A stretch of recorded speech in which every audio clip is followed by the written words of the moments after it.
Paano mag-apply bilang Food Panda rider? Kung hindi ka pa nakasubscribe ay pasubscribe naman sa ating channel mga kapanda. Maraming salamat. Ito ang mga listahan ng requirements na kailangan nating ihanda para makapag-apply tayo bilang delivery rider ng Food Panda. Kung ikaw ay motorcycle rider, ang kailangan mong isubmit ay ang iyong professional driver's license. Hindi po pwede ang non-professional. Kailangan mo itong ipa-convert sa professional driver's license. At isang araw lang ang proseso nito. Mag-e-exam ka lang sa LTO. Kailangan rin ng ORCR ng iyong motorsiklo. Pwedeng hindi nakapangalan sa iyo ang iyong motor. Pero dapat hindi paso ang rehistro. Criminal record, NBI, police clearance or barangay clearance. Isa lang sa mga yan ang kailangan. TIN ID dahil lagi tayong kinakaltasan ng tax. Kada delivery earnings natin ay may kaltas na tax si Food Panda sa ating kinikita. Sa cellphone naman, kailangan natin ay 11.2 pataas kung ito ay iPhone. At kung Android naman ang phone mo, Android 5.0 pataas ang kailangan mo para ma-download mo ang app ng Food Panda. Kung ikaw naman ay biker, walker, or scooter, hindi mo na kailangan mag-submit ng professional driver's license at ORCR. Pero almost same lang din ang requirements na kailangan mong isubmit. Basta dapat ay meron kang reliable at matibay na bike or scooter na magagamit mo sa pag-deliver sa Food Panda. Ang application sa Food Panda ay online lang, kaya kapag ready na ang iyong mga requirements ay magpunta ka lang sa rider.foodpanda.ph. Sa umpisa ay kailangan mong mag-fill up ng iyong profile. Pipili ka kung saang location mo gustong bumiyahe. Marami tayong pagpipilian at pwede rin naman tayong bumiyahe sa ibang lugar sa mga kalapit bayan basta sakop nito ang area na mapipili natin.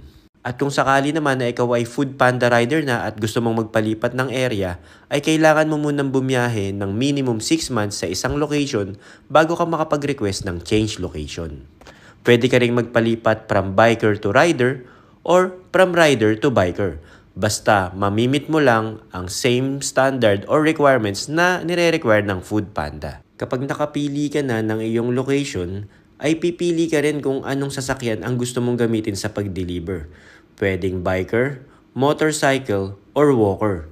So depende yun sa mapipili mo at depende rin yun sa requirements na isasubmit mo sa Food Panda. Kapag okay na ay ipe-press mo lang ang submit para mag-proceed na ang iyong application at i-attach mo lang doon ang mga requirements na i-require ng Food Panda. Picturean mo lang ang mga requirements mo at i-attach mo to sa application mo. At maghintay ka lang ng text, follow-up instruction kung anong kailangan mong gawin at magte-text din sila sa iyo kung successful ang iyong application. Ang pagiging Food Panda rider ay may flexible na oras. Ibig sabihin, pwede kang bumiyahe dito ng full-time, part-time, or extrang kita mo lang pagkatapos ng iba mong trabaho. Kaya nila sinabing flexible ay dahil ikaw ang pipili ng shift kung anong oras mo gustong bumiyahe. Pwedeng umaga, pwedeng hapon, gabi, or madaling araw.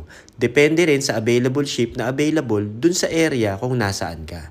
So kung mas busy ang area, kung saan ka babiyahe, kung mas maraming restaurant na open dun sa lugar kung saan ka babiyahe, ay mas marami rin ang order dun at mas marami ang shifts na available. So bilang Food Panda rider, oo, flexible ang oras mo at pwede kang bumiyahe anytime kung kailan mo gusto pero limited din ang shifts. So hindi ko sinasabing laging meron. Pwedeng maubusan ka or pwede rin namang sobrang dami ng pagpipilian mo. Depende sa area kung saan ka bumabiyahe.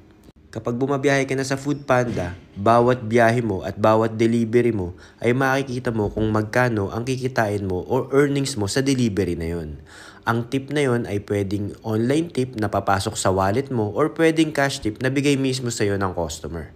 So araw-araw kada biyahe mo ay transparent at makikita mo kung magkano ang iyong kikitain. Kapag ikaw ay full-time Food Panda rider ay meron ka pa ring independence para mamili kung kailan ka babiyahe or kung kailan ka magde-day off.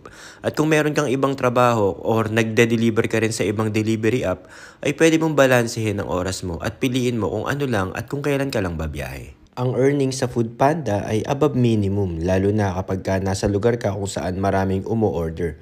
At meron din siyang tip na online or cash tips. So kung mas masipag ka bumiyahe, ay mas malaki rin ang kikitain mo. Ang isang Food Panda rider ay meron ding insurance benefits. So wag naman sana na kapag may nangyari sa atin habang tayo nagdi-deliver or bumabiyahe, ay meron tayong makukuhang amount sa ating insurance. Ang ating insurance ay nire-renew every year, kaya siguraduhin natin na lagi tayong updated sa pagbayad ng ating insurance. Dahil ang ating trabaho bilang food panda rider ay laging nasa kalsada at risky. Pero mag-iingat lagi tayo mga kapanda. So hanggang dito na lang ulit mga kapanda. If you have some comments or suggestion, just leave it at the comment section. And don't forget to subscribe to my channel. Hanggang sa muli mga kapanda, ride safe!